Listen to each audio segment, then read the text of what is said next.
رسول اللہ صلی اللہ علیہ وآلہ وسلم ابھی شکم آمنہ ہی میں تھے کہ نبی کریم صلی اللہ علیہ وآلہ وسلم کے والد حضرت عبداللہ اس دنیا فانی سے رخصت ہو گئے۔ علامہ ابن سعد نے طبقات میں لکھا ہے کہ قریش کا ایک قافلہ تجارت کے لیے شام جا رہا تھا۔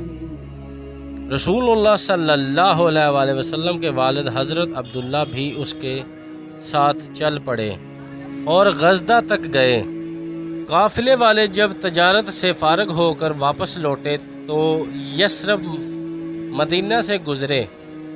اس وقت حضرت عبداللہ بیمار تھے۔ آپ نے قافلے والوں سے کہا کہ میری صحت مجھے آپ کے ساتھ چلنے کی اجازت نہیں دیتی، میں یہی ننہال بنی عدی بن نجار کے لوگوں میں رہتا ہوں، تم چلے جاؤ۔ قافلے والے چلے گئے اور آپ یہاں 1 ماہ تک مقیم رہے۔ جب قافلہ مکہ مکرمہ پہنچا تو حضرت عبد المطلب نے قافلے والوں سے اپنے لخت جگر جناب عبداللہ کے بارے میں دریافت کیا کہ وہ کہاں ہیں، تو انہوں نے کہا وہ بیمار ہو گئے تھے، ہم انہیں یثرب بنو نجار کے لوگوں میں چھوڑ آئے ہیں۔ جناب عبد المطلب نے اپنے صاحبزادے حارث کو جناب عبداللہ کی خبر گیری کے لیے بھیجا۔ اسی اثناء میں آپ وفات پا گئے تھے اور لوگوں نے آپ کو مابغہ کے گھر میں دفن کر دیا تھا۔ جناب عبد المطلب کو جب اپنے فرزند عبداللہ کی وفات کی خبر ملی تو آپ کو اور عبداللہ کے تمام بہن بھائیوں کو سخت صدمہ ہوا، کیونکہ اس وقت رسول اللہ صلی اللہ علیہ وآلہ وسلم ابھی شکم آمنہ میں ہی تھے۔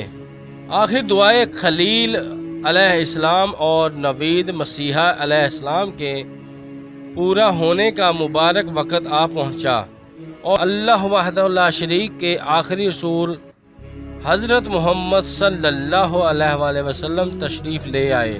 مشہور نگار رحمت العالمین کے مصنف حضرت علامہ سید قاضی سلیمان منصور پوری رحمت اللہ علیہ لکھتے ہیں کہ آپ صلی اللہ علیہ وآلہ وسلم کی ولادت باسعادت دوشنبہ کے دن صبح صادق کے بعد اور طلوع آفتاب سے قبل 9 ربیع الاول کو موسم بہار میں ہوئی۔